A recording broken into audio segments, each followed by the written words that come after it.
Hey guys, on today's video I'm going to be updating your Mac. Anyways, let's just get started right away. And before anything, I do want to mention that you should back up your Mac before making any updates and close any applications so they don't get in the way. So just so far you have it open, just going to close it up. And then we can just move on to your Apple logo. From here, you're going to see System Settings. Now before we used to run all our updates from the App Store. But now, if you're not too far behind, you're going to go into System Settings. So let's just go there. Once this opens up, just go ahead and go into General. So that's the option down here below on the left hand side. And then you're going to see on the top, it should say About and then Software Update. Tap on Software Update. It's going to check for my updates. If nothing pops up, just go right here where it says Automatic Updates. Turn it off and on. That way, that's going to refresh this thing right here. And you're going to be able to get the update right now. So this is the latest update. You can view more information about it by just clicking on more info. Under more information, it usually does tell us a little bit more information than this, but at least we know it's under 3 gigs. It's 2 gigs, 0.36, which you can just tap on install now. It's going to give us this, the license, just agree, and it's going to begin that download.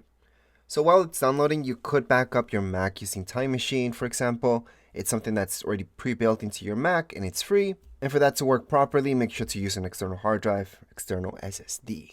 Now, how long will this take? Well, this actually depends on your own Mac, but also on your internet speed. Because if you have really slow internet speed, this could take a whole day. If your internet speed's not that bad, then this will take a couple seconds, a couple minutes. At this point, you could just walk away and then come back later on to your Mac, or just wait until you have to click on install. I do want to mention that you shouldn't be working on any projects while you're doing this. Just make any updates once you're done your projects. And that's just in case you're working on something, all of a sudden, once you update, your current program's no longer valid with the most up-to-date macOS. So that's why I suggest doing that.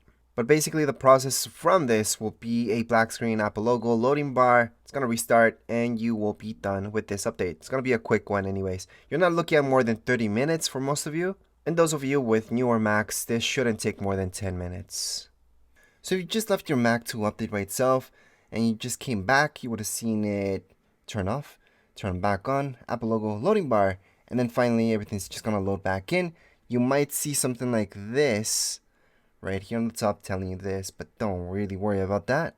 At this point, you can always go back into here, just go into General, under General, Software Update, and from Software Update, just make sure you are all up to date. If you have any more updates, they will be popping up right now. So this one just popped up. We're going to apply this right now, and here we go. It's just going to download the security, and we're going to install anything else that's missing from this update. So this is a quick update that's going to happen. Again, just make sure you're not running anything on your Mac, so any other programs. Make sure you're not in the middle of projects. Make sure to make that backup using Time Machine. And then just let this happen, and then we're going to be back in a few seconds just to see once it's downloaded. So this part is really fast. You're going to be able to just restart your computer, or if you just left it, it's going to restart by itself. App logo loading bar, it's going to install this again. Or you can just tap on restart yourself. So just right here. Once you do that, you're going to see your Mac turning off. Alright, so this time for this part, it should have been really fast, just about 2 or 3 minutes. And that's it. That would be the longest, even if you have an older Mac. And then finally, you should see this. Under General, Update, you should be all up to date at this point in time. And that would be it for this video. If you guys have any comments, questions, you guys can write down here in the comments area. Don't forget to subscribe and like. Thank you.